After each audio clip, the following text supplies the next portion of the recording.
తెలుగు ప్రజల తరఫున కేంద్ర ప్రభుత్వం తరఫున హృదయపూర్వకమైనటువంటి శుభాకాంక్షలు. ఎందుకంటే తెలుగు సినీ పరిశ్రమలో అక్కినేని నాగేశ్వరరావు గారి తర్వాత మీరు పద్మవిభూషణ్ తీసుకోవడము మాకందరికీ గర్వకారణం. మీ యొక్క 45 ఏళ్ల సినీ జీవితంలో పునాది రాళ్ళు వేసుకుంటూ స్వయం కృషితో ఈరోజు ఎదుగుతూ వస్తున్నారు. ఎంతో కష్టపడి మీరు ఈ స్థాయికి చేరుకున్నటువంటి మీకు ఈరోజు కేంద్ర ప్రభుత్వం పద్మవిభూషణ్తో సన్మానించడము నిజంగా ప్రతి తెలుగు బిడ్డ గర్వపడాల్సినటువంటి అంశం అని నేను భావిస్తా ఉన్నాను. Thank you so much. Padma Vibhushan వచ్చిన ఈ సందర్భంలో మీరు అభినందించడానికి నా స్నేహితుడిగా చిరకాల మిత్రుడిగా మీరు రావటం అన్నది నాకు చాలా చాలా సంతోషం, మిక్కిలి ఆనందంగా ఉంది. అండ్ మీ ప్రేమని మీ అభిమానాన్ని ఆస్వాదిస్తున్నాను. Thank you so much. ఢిల్లీలో రాష్ట్రపతి చేతుల మీదుగా తీసుకుంటున్నారు కాబట్టి మేము దానికంటే ముందే మిమ్మల్ని కలవాలి, అభినందించాలనేటువంటి ఆలోచనతో ఈరోజు మీ దగ్గరికి రావడం జరిగింది. మోస్ట్ వెల్కమ్ అండి. దక్షిణ భారతదేశంలో రజనీకాంత్ గారు కానీ మీరు కానీ ఒక మంచి నైతిక విలువలతో కూడినటువంటి నటులుగా మంచి పేరు తెచ్చుకున్నారు. అంతేకాకుండా మన తెలుగు ఇండస్ట్రీస్కి వచ్చినప్పుడు తెలుగు ఇండస్ట్రీలో అప్పుడప్పుడు అనేక రకాల సమస్యలు వస్తుంటాయి, క్రైసిస్ వస్తూ ఉన్నప్పుడు ప్రభుత్వంతో కానీ మీ నటుల మధ్యలో కానీ సినిమా ఇండస్ట్రీ మధ్యలో కానీ వచ్చినప్పుడు సీనియర్ నటుడుగా మెగాస్టార్గా అందరినీ సమన్వయపరుస్తూ మరి ముందుకు తీసుకెళ్ళేటువంటి వారు. అలాంటి మీరు ఈరోజు మరి పద్మవిభూషణ్ రావడం అనేటువంటిది మరి అందరం సంతోషించాల్సిన అంశం అని నేను భావిస్తాను. ఈ ఇండస్ట్రీ లేకపోతే మేము లేవండి. మా చదివిన చదువుకు కానీ మన బ్యాక్గ్రౌండ్కి కానీ ఏదో ఒక మారుమూల ఉద్యోగం చూసుకుంటూ ఉండాల్సిన వాళ్ళు ఈ రోజున ఇంత సెలబ్రిటీ స్టేటస్ కానీ ప్రపంచవ్యాప్తంగా ఎక్కడ మన వాళ్ళు ఉన్నా సరే అక్కడ గుర్తింపు కానివ్వండి, ఇవన్నీ రావటం అంటే కనుక కళామ తల్లి ఆ సినిమా ఇండస్ట్రీ నాకు పెట్టిన భిక్షగా నేను ఫీల్ అవుతుంటాను. ఆ ఇండస్ట్రీ లేకపోతే ఏం లేదు. అందుకని ఇలాంటి ఇండస్ట్రీకి ప్రత్యుపకారంగా నేను ఏం చేయాలి, నాకు ఇంత స్థానం ఇచ్చిన ఇండస్ట్రీకి తిరిగి నేను ఏమి ఇవ్వగలను అనేటటువంటి ఒక గ్రాటిట్యూడ్ నుంచి మొదలైంది.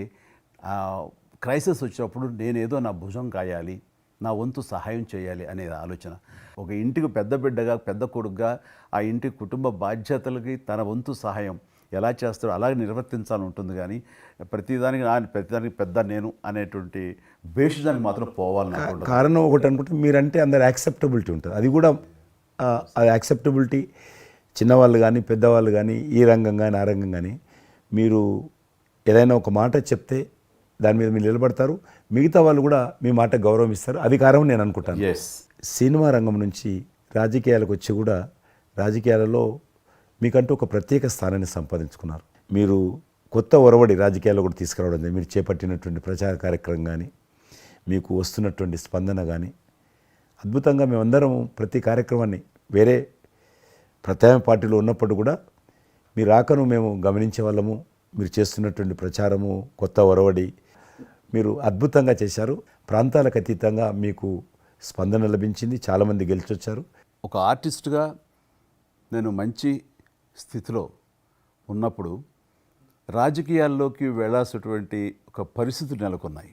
ఆ సమయంలో నేను ప్రజలకి ఏదో చెయ్యాలనే తప్పనే ప్రధానం తప్ప ఎలాంటి పొజిషన్స్ ఏమిటి దీని మీద నాకు దృష్టి లేదు. ఎందుకంటే అన్నిటికీ మించినటువంటి ఉన్నతమైన స్థానాన్ని వాళ్ళ మనసులో వాళ్ళు ఇచ్చిన తర్వాత దానికి మించి నాకు ఏది కావాలి కోరిక లేదు నాకు. అయితే ఇదో చిన్న ఎత్తున మనకి తెలిసి మనకు అందుబాటులో ఉన్నటువంటి చారిటబుల్ ట్రస్ట్ ఇవి పెట్టి చేస్తాం, నేత్రదానం అని రక్తదానం అని చేస్తున్నాం. కానీ పెద్ద ఎత్తున చేసే అవకాశం భగవంతుడు ఇస్తే కనుక అది చిత్తశుద్ధితోటి నేను మనసావాచ కర్మేణ చెయ్యాలి అని ఆ రకంగా నా కృతజ్ఞత తీర్చుకోవాలని మాత్రం చూపించాలని మాత్రం నాకు ఎప్పుడు ఉంటుండేది. నాకు ఇప్పటికి జ్ఞాపకం ఉంటుంది.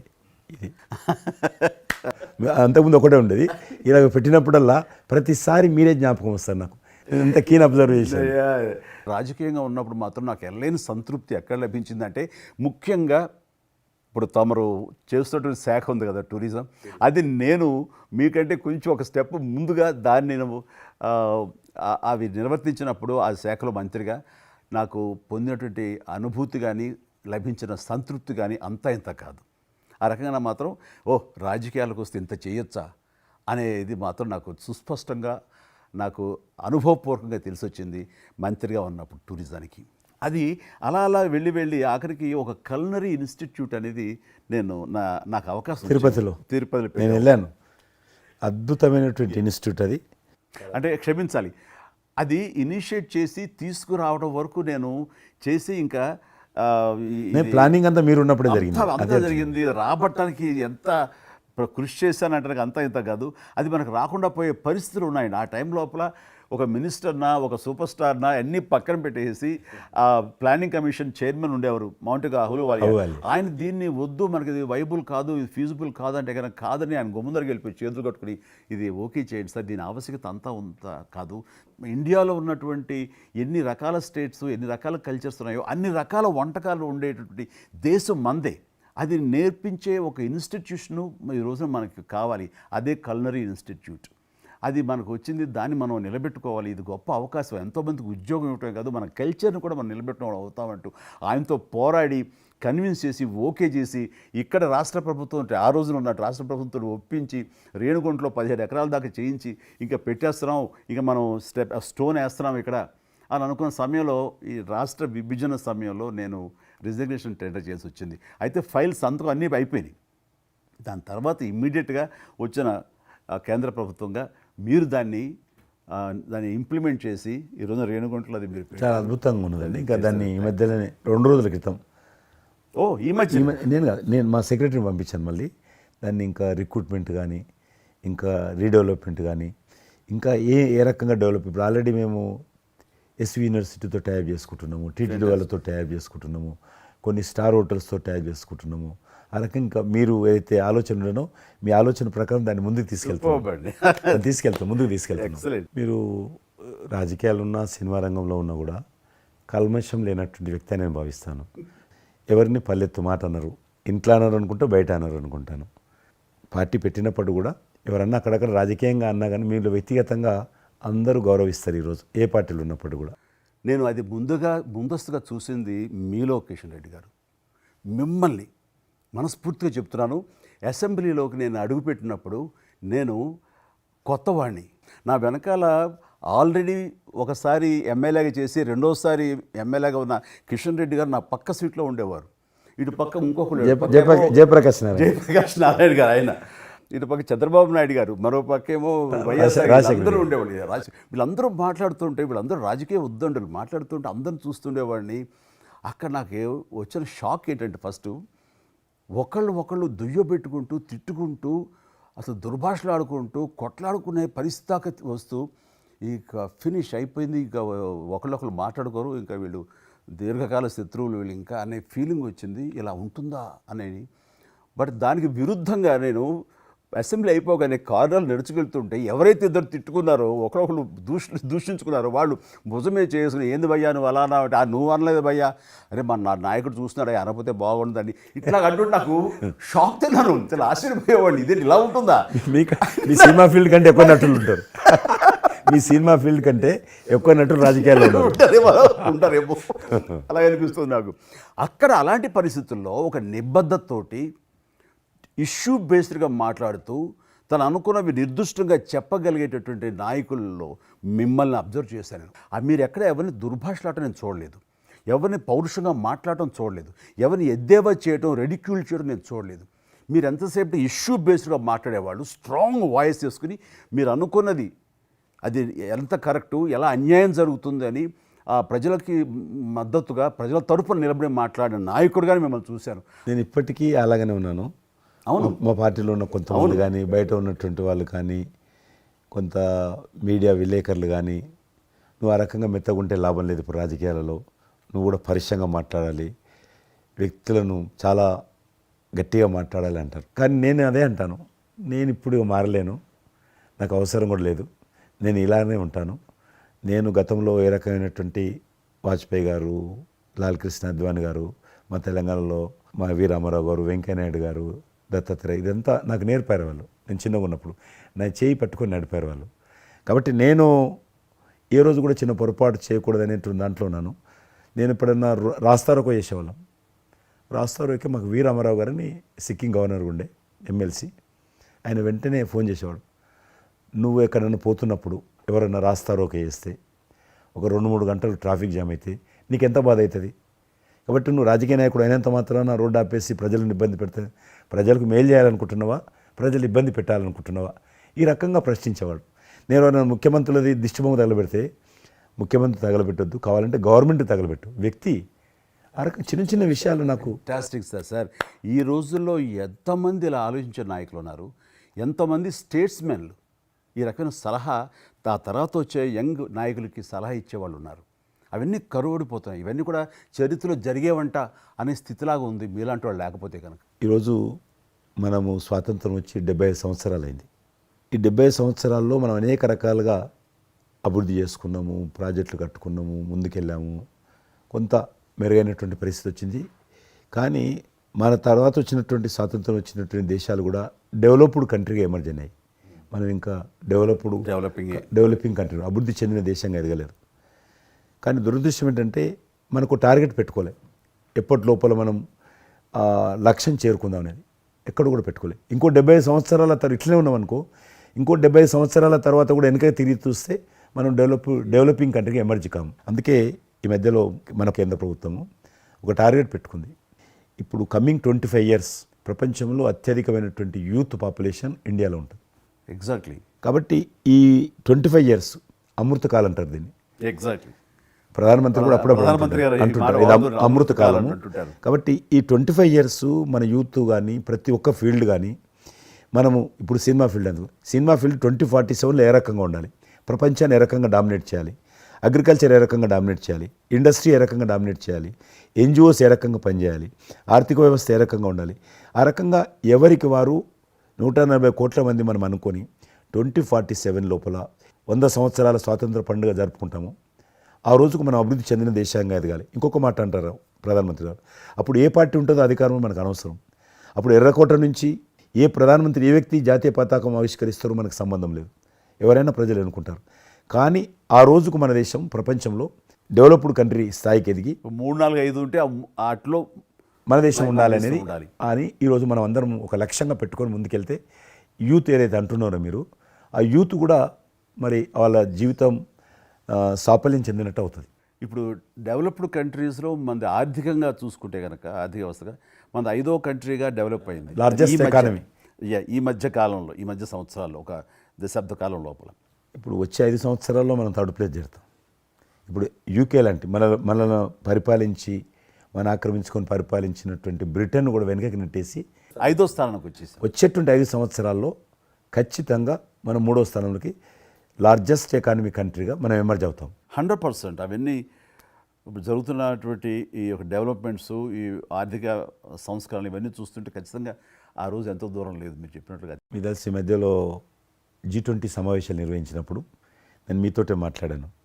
శ్రీనగర్ అంటే ఎట్లా ఉండను పరిస్థితి తెలుసు. ఈ టూరిజం మినిస్ట్రీకి 4 మీటింగ్లు అవుతాయి. ఒక మీటింగ్ అక్కడ పెట్టాలని నిర్ణయించుకున్నప్పుడు ప్రధానమంత్రి అన్నారు, సినిమా ఫీల్డ్ మీద చర్చించండి, ఎందుకంటే సినిమా ఫీల్డ్ ఎక్కువగా షూటింగ్లు చేసేవాళ్ళు.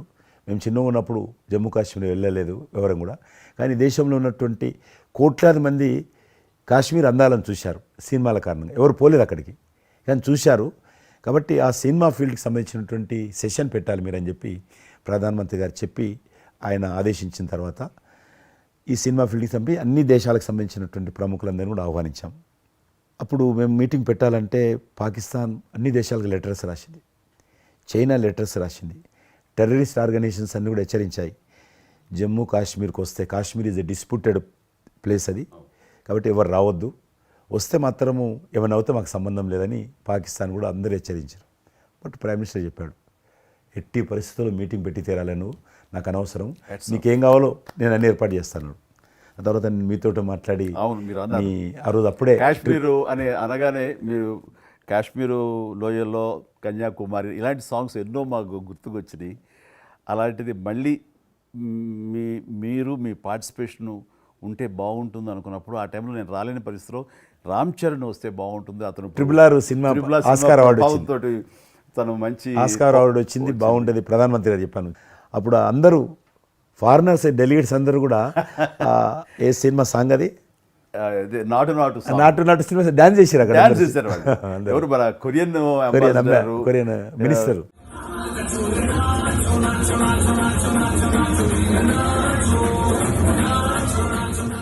అలాగే ఇంకొక జర్మన్ అంబాసిడర్స్ చాలా మంది కింద మీరు చూసింది కొద్ది మందిని, కింద చాలా మంది చేశారు పాట పెట్టి చేసినప్పుడు. సో ఇప్పుడు మీకు మనవి చేస్తున్నాను, లాస్ట్ 2023లో ఇప్పుడు ఆ ఆర్టికల్ 370 తెలియించిన తర్వాత 23 కానీ 22 కానీ ఆల్మోస్ట్ మోర్ దెన్ 300 పిక్చర్స్ అవి మరి ఓటీటీ సినిమాలు కావచ్చు, టీవీ సీరియల్స్ కావచ్చు, మన సినిమాలు కావచ్చు, కొన్ని బయట దేశాలకు సంబంధించినటువంటి సినిమాలు కూడా ఆల్మోస్ట్ 300 పిక్చర్స్ షూటింగ్ జరిగాయి అక్కడ లాస్ట్ 2 ఇయర్స్లో.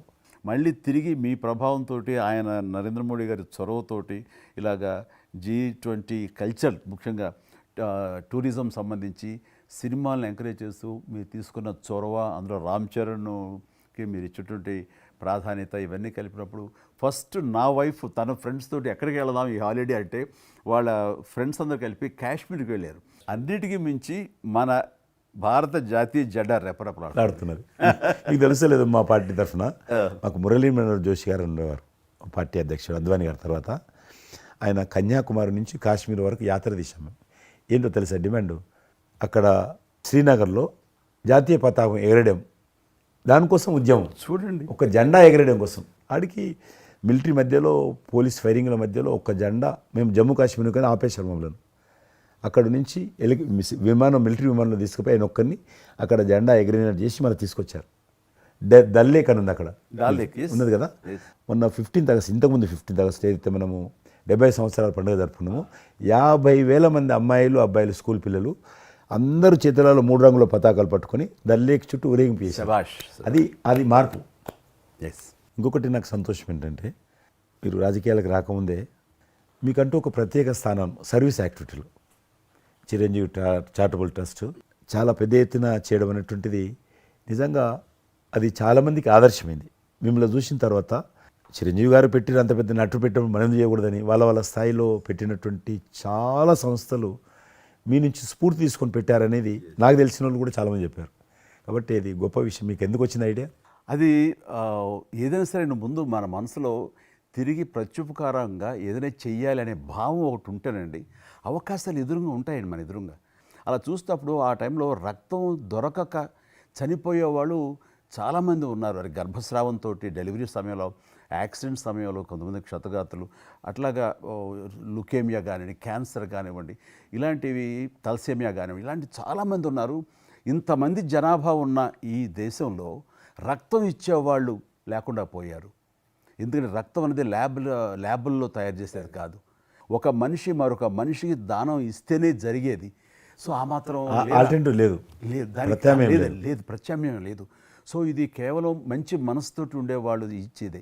వాళ్ళని మోటివేట్ చేయాలంటూ నేను ఏం చేస్తానంటే, నా ఫ్యాన్స్ని ఫస్ట్ మోటివేట్ చేద్దామని దీని ఆవశ్యకత చెప్పడం కోసంగా షార్ట్ ఫిల్మ్స్ కానివ్వండి, ఎక్కడ పెడితే అక్కడ నేను ఇవ్వటం మొదలుపెట్టేసరికి ఈ రోజున రక్తం ఇవ్వటం కోసంగా ముమ్మరంగా ముందుకు రాగలుగుతున్నారు అంటే దాన్ని ఇనిషియేట్ చేసింది, దానికి ముందస్తుగా దాన్ని మోటివేట్ చేసింది నేను అని చెప్పుకోవడానికి నాకు గొప్ప విషయం అండి. కానీ మీరు ఒక ఉద్యమంలాగా తయారు చేశారు దాన్ని, ఒక మూమెంట్ లాగా తయారు చేసి మిషన్కి hats off to my fans and motivate అయిన ధర్మాత్ములు, మంచి మనసు ఉన్న వాళ్ళు ఎంతోమంది ముందుకు వచ్చారు. అందరికీ కూడా ఈ సందర్భంగా చేతులెత్తి నమస్కరిస్తాను. ఇక్కడ మీ గురించి నేను ఇంకోటి విన్నాను, మీరు ఏదైతే నా సేవా కార్యక్రమాల గురించి మీరు ప్రస్తావించారో అదే సమయంలో నేను కోవిడ్లో కూడా నేను కొంచెం యాక్టివ్గా ఉండి మా కార్మికులకి సంబంధించి 3 నెలల పాటు 4 నెలల పాటు నా మిత్రుల సహకారంతో నేను కొంత అమౌంట్ తోటి సినిమా ఫీల్డ్లో పనిచేస్తున్నటువంటి బాయ్, ఆఫీస్ బాయ్ నుంచి మొదలు పెడితే టెక్నీషియన్స్ వరకు కూడా మీరు చాలా పెద్ద ఎత్తున 14,000 మందికి నేను గ్రాసరీస్ ఇవ్వగలిగాను వాళ్ళకి బయటికి రాని పరిస్థితిలో.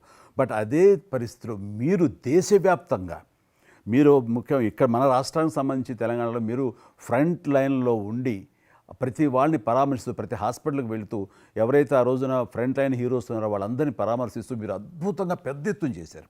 అదే కాకుండా మన ఇండియా లెవెల్లో మీరు corona command control room, corona command control room మీకు మీ ఆధ్వర్యంలో జరిగింది.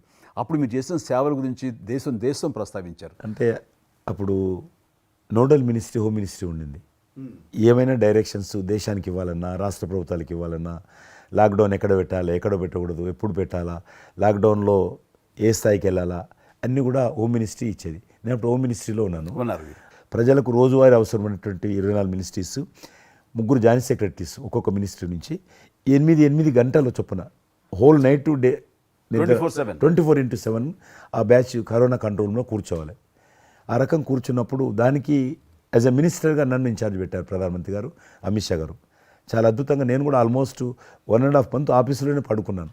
మిలిటరీ విమానాలలో ఆక్సిజన్ పంపించాను, మీకు తెలుసు మిలిటరీ విమానాలు. చాలా ఒక విమానం ఢిల్లీ నుంచి ఆక్సిజన్ తీసుకొని వస్తే గ్రీన్ ఛానల్ ద్వారా హైదరాబాద్ సికింద్రాబాద్ స్టేషన్ వచ్చేంత వరకు కూడా ఎక్కడ ఆగకపోయేది. అంత నెట్వర్క్ గ్రీన్ ఛానల్ అంటారు. ఆ రకంగా విమానాల ద్వారా నేను గాంధీ హాస్పిటల్కి ఆల్మోస్ట్ 12 సార్లు పోయాను లోపలికి. ఎవరైతే వెంటిలేటర్ మీద పేషెంట్స్ ఉంటారో, నేను బుక్ ఒకటి ప్రింట్ చేశాను, వెంటిలేటర్ మీద పేషెంట్ దగ్గరికి వెళ్ళి దగ్గరగా మాట్లాడాను, దేవుడి మీద భారం ఇచ్చి తిరిగాను. ఆ రకంగా ఎందుకు వెళ్ళానంటే ఏదో పబ్లిసిటీ కోసం కాదు, డాక్టర్లు పనిచేస్తున్నారు ఆడ, నర్సులు పనిచేస్తున్నారు, మోరల్ సపోర్ట్ ఇవ్వడం కోసం. ఆడ శానిటేషన్ సిబ్బంది పనిచేస్తారు, క్లీన్ చేయడం. వాళ్ళు పనిచేస్తున్నప్పుడు మనం వాళ్ళని గాలికి వదిలేసి మీరు పని చేయండి, మేము రాజకీయ నాయకులము, మేము ఇళ్ళల్లో ఉంటాము, మేము రాము అని కూడా దాన్ని తట్టి నేను లోకల్గా ప్రజాప్రతినిధిని, ఎంపీని అని చెప్పి మా ఇంట్లో భయపడుతున్నా, అందరూ భయపడుతున్నా, ప్రెస్ వాళ్ళందరూ వచ్చేవాళ్ళు. ప్రెస్ వాళ్ళందరినీ గేట్ కాడ బయట మెయిన్ గేట్ కాడ ఆపాడు. ఇక నేను పోయేవాడిని, మొత్తం చూసేవాడిని. ఆ సూపరింటెండెంట్ కూడా నాతో పాటు లోపలికి వచ్చేవాడు ధైర్యం చేసి నేను వెళ్ళినప్పుడు. ఆ రకంగా పూజారులు ఉంటారు దేవాలయాలలో, పూజారులు కూడా చాలా పేదవాళ్ళు ఉంటారు, మీకు తెలుసు. వాళ్ళకు దేవాలయాన్ని క్లోజ్ అయినాయి కదా, ఆ టైంలో పూజారులు అందరికీ గ్రాసరీస్ పంపించడము, మీలాంటి వాళ్ళ దగ్గర పెద్దవాళ్ళ దగ్గర సాయం తీసుకొని మా కార్యకర్తలకు పంపించడము, పోలీస్ స్టేషన్లో పోలీసుకు పంపించడము, హోంగార్డ్స్ పంపించడము. ఈ రకంగా నేను కూడా కొద్దిగా గొప్ప చేశాను. ఇక్కడ మా వాళ్ళతోటి కలిసి నా కాన్స్టిట్యున్సీ చూసి ఈవెన్ నా పార్టీలో ఉన్నటువంటి నాకు పనిచేసినటువంటి పేద కుటుంబాల కార్యకర్తలకు కూడా గ్రాసరీస్ పంపించాను నేను. ఆ రకంగా కూడా వర్కౌట్ చేశాను. మీ కుటుంబంలో కూడా చాలామంది మీకు బంధువులు సినిమాలు వచ్చారు. అందులో ఇద్దరు ప్రముఖంగా, మీ అబ్బాయి చరణ్ గారు కావచ్చు, మీ సోదరుడు పవన్ కళ్యాణ్ గారు కావచ్చు. వాళ్ళిద్దరిట్లో మీకు నచ్చిన సినిమా ఏముంటుంది? పవన్ కళ్యాణ్ సినిమాల్లో నాకు తొలి ప్రేమ ఒకటి చాలా ఇష్టం, బద్రీ ఇష్టం, అలాగే జల్సా అనే ఇంకో సినిమా, అత్తారెడ్డి దారేదైతే చాలా నేను చూశాను అది. అవి తను చేసినవి సినిమాలైనా అన్నీ కూడాను అద్భుతమైన సినిమాలే, 1-2 తప్ప. అండ్ చరణ్ రెండో సినిమా మగధీర నభూత నా భవిష్యత్. మీరు అసెంబ్లీలో నాకు వచ్చి చెప్పారు, ఏది మగధీర రిలీజ్ అయిన రోజు ఉన్నారు మీరు, జ్ఞాపకం ఉందో లేదు మీకు? కరెక్టే కదా, మీరు షేర్ చేశారు. చాలా బాగా నడుస్తుంది మా అబ్బాయిది, మంచి అదే టైంలో మీరు అసెంబ్లీలో కూడా చెప్పారు మాకు, మామూలుగా మాట్లాడుతున్నారు, మగధీర చాలా అద్భుతంగా వచ్చింది చిరంజీవి అని. మీరు ఎంత సంతోషపడిపోయారో. మీకు రాజకీయంగా మీ తదనంతరం లేదా మీతో పాటు మీ బంధుగణంలో కానీ మీ బంధువులో కానీ మీరు ఎంకరేజ్ చేసిన మీ శిష్య వర్గంలో కానీ ఎవరైనా ఉన్నారా? అంటే నేను మా కుటుంబం నుంచి ఎవరిని ప్రోత్సహించలేను. ఎవరన్నా ఇష్టం ఉంటే వాళ్ళు రావాలి ఫ్యూచర్లో, నేను ప్రోత్సహించలే ఎవరిని కూడా. నాకు పార్టీలో గ్రూప్ అంటూ లేదు, అందరూ పార్టీ కార్యకర్తలందరూ నా గ్రూపే, పార్టీయే నా జెండా. ఆ రకంగా నేను ఎవరిని వ్యక్తిగతంగా నా మనిషిని ప్రోత్సహించుకోవడము, లేకపోతే మా కుటుంబ సభ్యులను ప్రోత్సహించడం అనేటువంటిది, ఎవరైనా రాజకీయాలు అంటే వాళ్ళ స్వేచ్ఛ, మనం బలవంతంగా తీసుకొచ్చి నిలబెట్టాలనేది నేను జనాలు కూడా అనుకోలేదు ఇప్పటివరకు అయితే. ఈ ఫ్యూచర్ ఏమైతే చెప్పలేను ఇప్పటికైతే. మీరు ఒక గ్రూపు, నా కార్యకర్తలు నా గ్రూప్ అని మీరు అంటే నాకు ఒక విజువల్, ఒక ఫోటోగ్రాఫ్ గుర్తుకొస్తుంది. మీరు వైట్ హౌస్ ముందు మీరు కొంతమంది కార్యకర్తలు అలా ఉన్నారు, కానీ వాళ్ళు నిశ్చితంగా చూస్తే నరేంద్ర మోడీ గారు ఉన్నారు ఆ టైం లోపల. మీకు అప్పటి నుంచి కూడా నరేంద్ర మోడీ గారితో సత్సంబంధాలు ఉండేవా? అద్వానీ గారు ప్రెసిడెంట్ ఉన్నప్పుడు 1994లో నేను అప్పుడు యూత్ వింగ్లో పనిచేస్తున్నాను. American council of young political leaders, అది యుఎస్ గవర్నమెంట్ ఏజెన్సీ. వాళ్ళు ఏం చేసేవాళ్ళంటే కొన్ని ముఖ్యమైనటువంటి దేశాల నుంచి అప్పుడప్పుడు యూత్ డెలిగేషన్, పొలిటికల్ పార్టీకి సంబంధించినటువంటి యూత్ డెలిగేషన్, యంగ్ లీడర్స్ అంటారు, యంగ్ లీడర్స్ని పిలిచి మా దేశం ఏ రకంగా అభివృద్ధి చెందుతుందో మీరందరూ చూసి మీరు మీ దేశాల్లో మాకు దేశం గురించి ప్రచారం చేయాలి, వాళ్ళ కాన్సెప్ట్ అది. అద్వానీ గారు ముగ్గురిని సెలెక్ట్ చేశారు. నన్ను హైదరాబాద్ నుంచి, తెలంగాణ ఉమ్మడి రాష్ట్రం ఆంధ్రప్రదేశ్ నుంచి, కర్ణాటక నుంచి అనంత్ కుమార్ అని చనిపోయారు, మినిస్టర్ ఉండేవారు, సివిల్ అవియేషన్ మినిస్టర్ ఉండేవాడు, కల్చర్ మినిస్టర్, ఆయన చనిపోయారు మధ్యలోనే.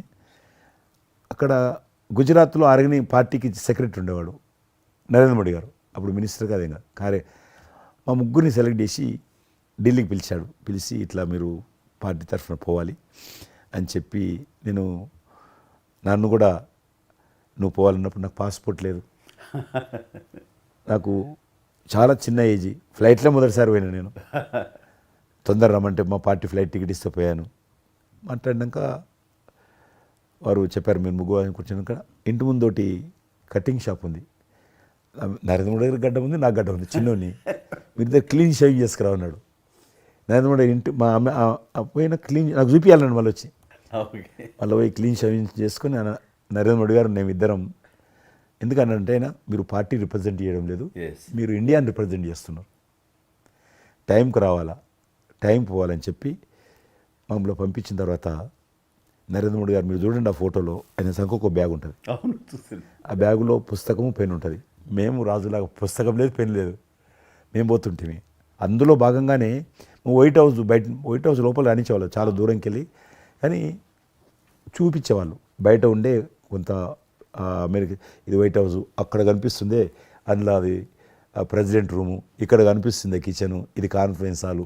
బయట నుంచి అందరు చెప్పేటోళ్ళు చాలామంది ఉండేవాళ్ళు. అదే నేను చూసి గైడర్స్ టూరిస్ట్ గైడ్స్ ఉంటారు కదా, వాళ్ళు చాలామంది అక్కడ పోతే చెప్పేవాళ్ళు. ఆ రకంగా అక్కడ దిగినటువంటి ఫోటో అది. ఎందుకు రిలీజ్ చేశానంటే ప్రధానమంత్రి గారు అయిన తర్వాత నాకు ఫోన్ చేశాడు, కిషన్ ఏమన్నా మీ దగ్గర ఫోటోలు ఉన్నాయా? ఆయన దగ్గర లేవు పాపం. ఓకే, నాకు ఫోన్ చేశాడు. నేను ఎమ్మెల్యే క్వార్టర్స్లో అవన్నీ ఫోటోలు తీసినాక ఇంత కట్ట ఉండే కానీ అన్నీ అంటుకొని ఒకటి మనకు తెలియదు కదా, మొత్తం పాడిపోయినాయి. 8 ఫోటోలు దొరికినాయి. అందులో ఏదో ఒకటి దొరికింది బోటు థమ్స్అప్ తాగుతూ, అప్పుడు థమ్స్అప్ తాగొద్దని కూడా తెలియదు, ఇది మల్టీనేషనల్ కంపెనీ అటువంటి ఏం లేదు అప్పుడు. బోట్ నడిపిస్తున్న ఫోటో ఇవన్నీ కూడా కొన్ని దొరికితే పంపించాను. ఆయన ఏ వైట్ హౌస్ ముందు అయితే నేను ఫోటో దిగాను గేట్ కాడ, ఈరోజు అదే వైట్ హౌస్ ఆహ్వానం మేరకు వైట్ హౌస్ లోపలికి వెళ్తున్నానని ఆ ఫోటో రిలీజ్ చేశాడు. Excellent experience. ప్రైమ్ మినిస్టర్ ఆ ఫోటో అప్పుడు బయటకు ఆ ఫోటో బయటకు వచ్చింది. ఆ రోజు ప్రైమ్ మినిస్టర్ గారు అయిన తర్వాత అమెరికాకి వెళ్తున్న రోజు రిలీజ్ చేసిన ఫోటో అది. మీరు మాకు ఒక మాట ఇచ్చారు, మీరు మన ఆఫీస్ ఏదైతుందో టూరిజం ఆఫీసు ఢిల్లీలో నేను వస్తాను, మన ఇద్దరం ఒకసారి ఎందామని అన్నారు. కానీ మీ ఒత్తిడి కారణంగా మన ఒత్తిడి కారణంగా జరగలేదు. ఇంకా అది రేపు ఎలక్షన్స్ తర్వాత మళ్ళీ అది చెప్పలేము కాబట్టి అది వస్తాను. అది కాకుండా మీరు నాకు ఇంకా జ్ఞాపకం ఆఫీస్లో ఉన్నప్పుడు నాకు గర్వం ఫీల్ అవుతాను. ఎందుకంటే మీరు పెట్టిపోయినటువంటి ఫోటోలు ఇండియాకి సంబంధించినటువంటి టూరిజం డెస్టినేషన్ యొక్క ఫోటోస్ ఏవైతున్నాయో అవి ఇంకా ఆ రకంగానే ఉన్నాయి. నేను అడిగిన ఎవరు పెట్టారంటే చిరంజీవి గారు పెట్టారంటారు. డ్రైవర్ కూడా మీకైతే డ్రైవర్ ఉండను, అతను ఇప్పుడు నా దగ్గర ఉన్నాడు, రణధీర్. మీకు నా చెప్తుంటాడు, సార్ మై చిరంజీవి సాబ్ కभी మై సాబ్ డ్రైవర్ మై చలాయితా ఉనకా గాడి ఢిల్లీ మే అది ఆప్కు మై చలా రూమ్ సాప్ అంటాడు. ఇంకా ఉన్నాడు పాపం. చాలా సీనియర్ అండి అతను, చాలా మంచివాడు. మన ఉమ్మడి ఆంధ్రప్రదేశ్ ఉన్నప్పుడు మనం ఇండియాలోనే మనమే ఆరోగ్యశ్రీని ప్రారంభించామన్నది నాకు తెలిసినటువంటి వాస్తవం. ఆ తర్వాత మిగతా రాష్ట్రాలు కూడా వ్యాపించింది అనేది చాలా ఇది. అలాంటి ఆరోగ్యశ్రీకి కిషన్ రెడ్డి గారే ఆద్యులు, అంకురార్పణ చేసిన వాళ్ళు అని బయట బాగా వెనుకడు ఉంది. ఆ తర్వాత ప్రభుత్వాలు పికప్ చేసాయి. అది ఎందుకు, ఎలాగా, అది మీరు ఎట్లా ఇనిషియేట్ చేశారు ఆరోగ్యశ్రీ అనేది? 2004 నేను ఎమ్మెల్యే అయినప్పుడు పేరున్న మందకృష్ణ మాదిక్ గారు, ఆయన వాళ్ళకు సంబంధించినటువంటి ఎస్సీ వర్గీకరణ మీద పోరాటం చేస్తూనే సామాజిక సమస్యల మీద కూడా పోరాటం చేసేవారు. దివ్యాంగులకు పెన్షన్ పెంచాలని ఆయన తిరుగుతున్నప్పుడు ఈ అనేక జిల్లాలలో గుండె జబ్బులు ఉన్నటువంటి పిల్లలు జన్మించేవాళ్ళు. వాళ్ళకు ఆ రోజు ఒక ఆపరేషన్ చేయాలంటే 10 లక్షలు, 12 లక్షలు, 13 లక్షలు అయ్యేది. పేదవాళ్ళకి అది అవకాశం ఉండేది కాదు. చాలామంది చనిపోయేవాళ్ళు కూడా. అప్పుడు రాజశేఖర్ రెడ్డి గారు ముఖ్యమంత్రిగా ఉన్నారు. మేము ట్యాంక్ బండ్ కింద అంబేద్కర్ భవన్ ఉంది, అక్కడ మీటింగ్ పెట్టుకున్నాము. ఒక 3000 మంది పసిపిల్లలు వాళ్ళ తల్లిదండ్రులు వచ్చారు. మీటింగ్ అయినాక ఆ మీటింగ్లోనే ఒక అబ్బాయి చనిపోయాడు. ఇప్పుడు ఏం చేయాలి సేమ్ అబ్బాయి అంతే వచ్చాడు, చిన్న పసిబాబు అందే వచ్చాడు, అబ్బాయి చనిపోయాడు. మేము ఏం చేసినాం, నేను మందకృష్ణ గారు కలిసి, నేను కూడా ఉద్యమానికి వెళ్ళాను. ఆ అబ్బాయి డెడ్ బాడీ పట్టుకొని అంబేద్కర్ ట్యాంక్ బండ్ నుంచి అంబేద్కర్ విగ్రహం దగ్గరకు వచ్చాం. మాతో పాటు ఆ పసిపిల్లలందరినీ తీసుకొచ్చాం. 3000 మంది పసిపిల్లలు అంబేద్కర్ ట్యాంక్ బండ్ దగ్గర అంబేద్కర్ విగ్రహం మొత్తం ఆ పిల్లలు వాళ్ళ తల్లిదండ్రులు కూర్చున్నాం, డెడ్ బాడీ పెట్టుకొని కూర్చున్నాం. ఎట్టి పరిస్థితుల్లో రాష్ట్ర ప్రభుత్వము వీళ్ళందరూ కూడా ఉచితంగా చిన్నపిల్లలందరూ కూడా ఆపరేషన్ చేయించాలి, ప్రైవేట్ హాస్పిటల్లో కానీ ఎక్కడైనా వాళ్ళ ఇష్టం చేయించాలి, వీళ్ళ ప్రాణాలు కాపాడాలని డిమాండ్ తోటి కూర్చున్నాం. 11 గంటలకు కూర్చున్న తర్వాత రాజశేఖర రెడ్డి గారు దురదృష్టం ఆ రోజు ఢిల్లీకి వెళ్ళిపోయాడు. ఢిల్లీలో ఉన్నాడు. బట్ ఢిల్లీ నుంచే ఫోన్లో మాట్లాడాడు ఆయన. మాట్లాడి నేను తర్వాత ఆలోచిస్తాం, మీరు అట్లా చేయొద్దు. ఎందుకంటే మమ్మల్ని లాఠీ చేయడానికి వీలేదు, పసిపిల్లలు, గుండె జబ్బులు ఉన్న పిల్లలు, మమ్మల్ని నెట్టేయడానికి వీలేదు పోలీసులు కూడా విచిత్రమైన పరిస్థితి, ఆందోళన, ఉద్యమం చేస్తున్నాం మేము, చాలా డెడ్ బాడీ పెట్టుకొని ఉన్నాం. ఏం చేయాలో పోలీసులకు తోచది. ముఖ్యమంత్రి గారు అన్నప్పుడు రాజశేఖర్ గారు మా మెడ మీద కత్తి పెట్టి మీరు ఈ రకంగా దబాయిస్తున్నారు, ఏమని అనుకోండి సార్, మీరు కృష్ణ గారు చాలా గట్టిగా ఉన్నారు, ఏమని అనుకోండి, మీరు ఎట్టి పరిస్థితుల్లో ఇది చేయాలని చెప్పి మేమిద్దరం కదలాలి. రాత్రి ఆల్మోస్ట్ 10 o'clock మళ్ళీ ముఖ్యమంత్రి గారు ఫోన్ చేసి మీరు మాట చెప్పడం కాదు ఆర్డర్ రావాలను. వీళ్ళందరికీ ఫస్ట్ మేము రాష్ట్ర ప్రభుత్వం తరఫున గుండె జబ్బులు ఉన్నటువంటి పిల్లలందరికీ ఎంత డబ్బైనా ఖర్చు అయినా సరే మేము ఆపరేషన్ చేయిస్తానని చెప్పి ఢిల్లీ నుంచి మాట ఇచ్చి ఆర్డర్ తీసి మా చేతులు పెట్టినాక మేము పిల్లలందరినీ తీసుకొని వెళ్ళిపోయినాం. ఫస్ట్ పిల్లలు వాళ్ళ తల్లిదండ్రులు. ఆ తర్వాత మళ్ళీ ముఖ్యమంత్రి గారు వచ్చిన తర్వాత మళ్ళీ మీటింగ్ పిలిచాడు మమ్మల్ని. పిలిచి ఈ రకంగా చేయడం తప్పు, మీరు నన్ను బెదిరించారు, బ్లాక్మెయిల్ చేశారు, ఆర్డర్ చేశారు, ఏమని అనుకోసారి మేము ప్రజల పిల్లల ప్రాణాలు కాపాడడం కోసం చేశాం తప్ప మీకు వ్యతిరేకంగా కాదు, ఇంకొకరు కాదు. అందులో బాబు చనిపోయాడు. తర్వాత ముఖ్యమంత్రి ఆలోచన చేసి డాక్టర్లను పిలిచి ఎట్లా చేద్దాము, అప్పుడు సర్వే చేయించాడు. వాళ్ళు గ్రామ పంచాయతీలో సర్వే చేస్తే 2 లక్షల మంది పిల్లలు ఉన్నారు ఒక్క ఆంధ్రప్రదేశ్లోనే. ఉభయ రాష్ట్రాల్లో గుండెకు జబ్బు హోల్ ఉండి పుట్టినటువంటి వాళ్ళు 2 లక్షల మంది పిల్లలు ఉన్నారు. ఇంతమందికి నేను ఎట్లా చేస్తా అది ఇదని మళ్ళీ సర్వే వచ్చిన తర్వాత వెరిఫికేషన్ వచ్చిన లిస్ట్ తీశాడు, అంచనా వచ్చిన తర్వాత అప్పుడు ఆయన ఇన్సూరెన్స్ ఏదైనా చేద్దామా అని, ఆయన డాక్టర్ కదా ఒరిజినల్గా, ఆయన డాక్టర్ వృత్తి, చదువుకున్నది MBBS అయినా, ఆయనకి ఈ విషయం బాగా తెలుసు కాబట్టి ఏం చేద్దామని ఆలోచన చేసి అప్పుడు ఇన్సూరెన్స్ పథకం ఆ పిల్లల కారణంగా, గుండె జబ్బులు ఉన్నటువంటి పిల్లల కారణంగా ఆ 2 లక్షల మందికి పిల్లలు ఇన్సూరెన్స్ చేయాలన్న వచ్చినటువంటి ఆలోచనే ఈ ఆరోగ్యశ్రీ పథకం. అలా మీరు ఇనిషియేట్ చేసినటువంటి ఈ ఆరోగ్యశ్రీ కానివ్వండి, ఇది నిజంగా ఇలాంటి సామాజిక స్పృహ అనేది రాజకీయంగా ఆలోచిస్తే వచ్చేది కాదండి. ఇది మానవతా విలువలతోటి, మానవత్వంతో ఆలోచించారు కాబట్టి ఈ రోజున అది సఫలీకృతం కాగలిగింది. భారతదేశంలోనే అది ఒక అందరూ ఆచరించేటువంటి గొప్ప పథకం అయింది. అది ఎంతమంది లబ్ధి పొందుతారో వాళ్ళందరూ బ్లెస్సింగ్స్ మీకు ఉండాలి. అసెంబ్లీలో ఉండగా నాకు ఒక రిప్రజెంటేషన్ ఇచ్చారు. ఈ హోమ్ గార్డ్స్ గురించి మీరు తీసుకున్న ఆహ్వానించిన మీరు పడ్డ తపన కానీ అంతా ఇంత కాదు. అండ్ అది మీరు ఈ రోజున వాళ్ళకి ఏదైనా లబ్ధి చేకూరిందంటే దానికి కూడా నాంది పలికిన వాళ్ళు కిషన్ రెడ్డి గారు. 3,000 జీతం ఉండేది సార్ వాళ్ళకు, కుటుంబము. వాళ్ళు 12 గంటలు, 13 గంటలు, 14 గంటలు, ఇప్పుడు ట్రాఫిక్ చేస్తుంటారు కదా, వాళ్ళు 12 గంటలు దుమ్ము ధూళి ఎండలో వాళ్ళు ఇట్లా ఏలు పెడితే మొత్తం మన చేయి నల్లగవుతుంది, అంత మట్టి కాలుష్యంతో ఉంటారు వాళ్ళు. రోజు వాళ్ళు ఇచ్చే బట్టలు తెల్ల షర్ట్ వేసుకోవాలి, వాళ్ళు కాకి ప్యాంట్ వేసుకోవాలి. ఉదయం వేసుకునే షర్టు 2 గంటలలో కలర్ మారిపోతుంది. మనం ఇచ్చేటువంటి 3,000 రూపాయలు అలా డ్రెస్ ఉతకడానికే సరిపోతుండే. అందుకే కిషన్ రెడ్డి గారు మీరంటే ఎందుకు గౌరవం అంటే, మీరు రాజకీయ లబ్ధి గురించి ఎప్పుడు చూసేవాళ్ళు కాదు, మీ కాన్స్టిట్యున్సీకే పరిమితమైన మీరు ఎప్పుడు కాదు, విస్తృతంగా అందరికీ లబ్ధి చేకూరే విధంగా తీసుకున్నారు. కాబట్టి అలాంటి మీకు ఆ బలం, మీ వాయిస్కి ఆ స్ట్రెంగ్త్ అలాగా, ఎందుకంటే మీ ఆశయంలో ప్యూరిటీ ఉంది, మీ ఆశయంలో చిత్తశుద్ధి ఉంది మీ ఆచరణలో. కాబట్టి మీలాంటి నాయకుల వల్లనే అవుతుంది ఏదైనా సరే. జనవరి 22 నాడు నేను టీవీలో చూశాను, మీరు అయోధ్యలో రామమందిర నిర్మాణంలో మీ దగ్గర కెమెరాలు పెట్టడము, మీరు కామెంట్ చెప్పడము, మిమ్మల్ని పిలవడము, మీరు పోవడము, మీరు ఆ రోజు టీవీలో దేశమంతా అన్ని టీవీలు మాట్లాడాయి. మీకు మీరు ఏ రకంగా ఫీల్ అనిపించింది మీకు? అది హనుమాన్ని ప్రార్థించే ఆయన మా కులదైవంగా చూసిన మాకు రామచంద్రుడు ఆ నామమే మాకు ఒక రకమైన గొప్ప స్ఫూర్తి మాకు. అలాంటి రాముడు మమ్మల్ని ఆహ్వానించినట్టుగా అనిపించిందండి. అది అక్కడ 500 సంవత్సరాలుగా ఎన్నో అక్కడ ఉన్నటువంటి ప్రాబ్లం అనేది అది సునాయాసంగా చేయటం అన్నది అది ఆయన వల్లనే అయ్యింది, నరేంద్ర మోడీ గారు తలుచుకోబట్టి అయ్యింది అనేది. అలాంటి దానికి మేము ఆహ్వానించబడటం అనేది అది మేము చేసుకున్న అదృష్టం, పుణ్యం. చాలామంది అందరము భయపడ్డాం ఏమైపోతుందో, దేశంలో గొడవలు అయితే మత కళాలు జరుగుతుందేమో. కానీ అదృశ్యం ఏంటంటే ముస్లింలు కూడా చాలామంది సానుకూలంగా. ఇక్కడ నేను ఒక విషయం చెప్పాలి. నేను రామ మందిరం నుంచి నా హోటల్ ఉంది అక్కడ, ఆ హోటల్కి వెళ్ళడానికి నేను కారు హైర్ చేసుకున్నాను మా ఫ్యామిలీ. అది ముస్లిం డ్రైవర్. సో ఈ రోజున ఇంత కాంట్రవర్షియల్ ఈ ప్లేస్లో ఈ రోజున టెంపుల్ కట్టడంపై మీరందరూ ఎక్కడో కొంత అసంతృప్తితో ఉండుంటారు కదంటే. కాదండి, ఈ రోజు నుంచి మా టెన్షన్ రిలీవ్ అయిపోయింది, కరెక్ట్, మేము చాలా రక్షణతో ఉన్నాం అన్న ఫీలింగ్ ఉంది. ఎంత హిందూ కాన్వర్జేషన్ అండి. ఇక్కడ 144 సెక్షన్ ప్రివేల్ అవుతూ ఏ రోజున ఏం గొడవలు జరుగుతాయి, ఎక్కడి నుంచి ఏ ఘర్షణలు జరుగుతాయి, స్కూల్కి వెళ్ళి మా బిడ్డలు వస్తారా వెళ్తారా అనే టెన్షన్లో ఉండేవాళ్ళం మేమంతా.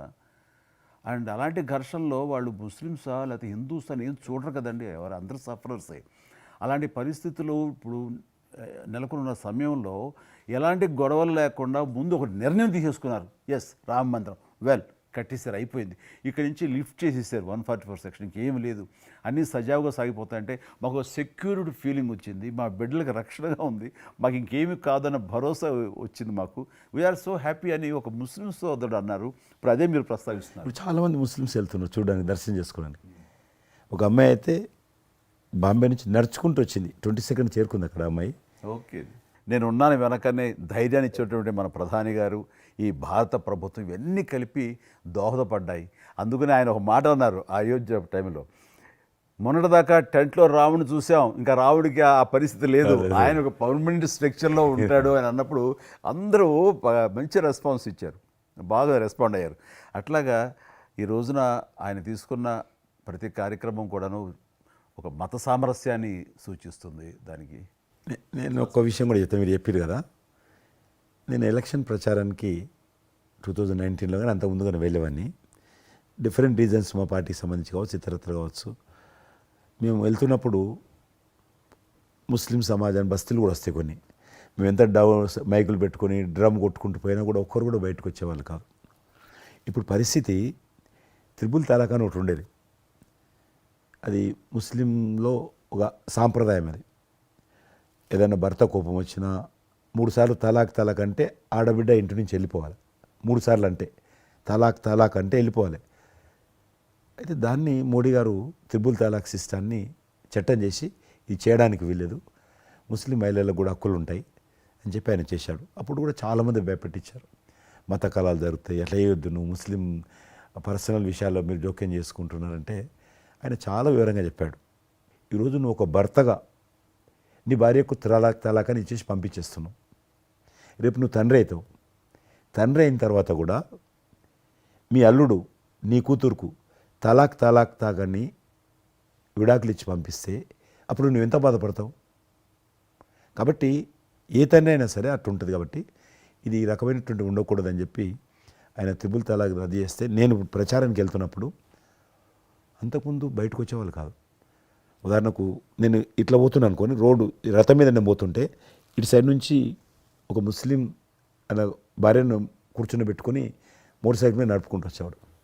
ఇప్పుడు ఏం చేస్తున్నంటే భర్తకు చూడకుండా వెనుకున్నటువంటి భార్య పరద లేపి ఇట్లా నాకు ఊపుతున్నచ్చి, ఇది నేనే సాక్ష్యం, అంత మార్పు వచ్చింది. కట్టన్స్ ఓపెన్ చేసి బస్తీలలో ఇండ్ల ముందుకు వెళ్తుంటే ముస్లిం ఆడబిడ్డలు వచ్చి, మాతృమూర్తులు వచ్చి, తల్లులు వచ్చి చేతులు ఊపుతున్నారంటే నిజంగా సంతోషం.